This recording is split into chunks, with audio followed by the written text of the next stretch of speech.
Okay, this is a Dometic style cook stove, but most of them operate the same. In this case, it has a sparker for the burners, so we always encourage purging your propane system by coming to the inside of the camper and lighting your burners. So in this case, you want to light the 3 of them for approximately 15 seconds or so. This will encourage the propane into the lines for any operation you want to use specifically on propane.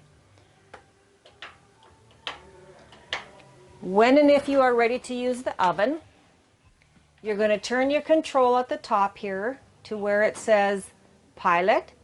You're going to push in that control to release the gas, taking your barbecue lighter to the bottom, removing your flame and allowing your pilot light to stay lit for about 10 to 15 seconds or so. Then you can release the knob control and then turn it up to your desired temperature. In this case, it went out, so we relight it. And then once you're finished using your oven, turn it completely to the off position, allowing your pilot light to go out.